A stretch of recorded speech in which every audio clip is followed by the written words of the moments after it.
好，这个下一个，关于我们把博讯和民进跳出去啊，关于这个另外一个非常敏感的问题你认识令完成吗？民进报道令完成已被抓回中国，但是呢，民进又很快更正说他还在美国你知道这个是怎么回事啊？这个事情对不起了，我这个就刚才说的，我要挑战你们民进了这个事情事实上不是这样子的。就刚才看到吴增的这个我的语音通话当中，整个这个事情呢，是跟我有关系的。我是再说一遍，这个韦世先生一再说我是什么国安人，我要是国安的人，我就全家都不会被抓起来了，这是个基本的事实。第二个，我要是国安的人，美国的 FBI、CIA 这个跟我见面，第一句话就说，郭文贵先生，你要回答我一个问题。就现在你人身安全有没有需要我们帮助的？第二个问题，现在国安会不会把你给杀了？你担不担心？所以你要留在美国。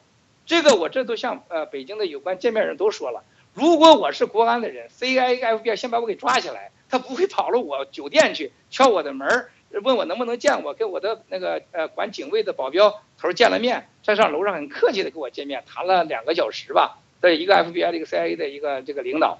而且呢，很多人呢，我跟美国大使馆和美国当时的国务卿还有副国务卿都是很多年的朋友，是通过朋友联络完又见的我。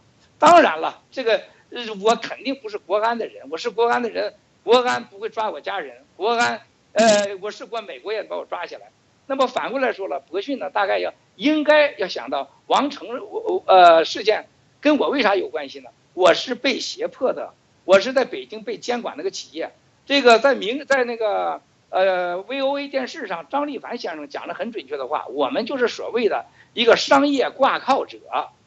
对不起，我喝口水。商业挂靠者就是所谓挂靠，就是让你拿点钱支持一些这个他们的这个海外经费，然后呢，人家会相信我们吗？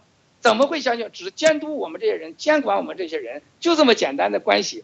但是被他给妖言惑众，又给说成了所谓的国安关系，那是不可能的。接下来我要说，那为啥这个王成跟我认识我不认识？但是网上的很多王成的信息是国家有关机关在在网上散布出来的。但是你们民进报道出来的时候，报道出来以后，就说这个李万成已被带回国。我呢，这个在跟一个和平先生一个共同朋友当中呢，我说这是不对的，他没有回国这是错误的。这位先生呢，严格讲也把我给出卖了。我看他上洗手间然后呢，这个不到几个小时我就看到了明镜电视就播出来了，令完成没有回国当然你们可能多方面今天我在这儿澄清，对不起了明镜，所以那个事情是惊动很大的。事实上我当时是一个个人的谈话，我也希望大家能知道，你知道为什么吗？因为这个令完成的事情当时是对我压力很大。所有的中央领导就被博讯的报道和财新的报道说成我和令计划有关系，还有我根本没有什么盘股会，还捏出一盘股会来，这简直是笑话。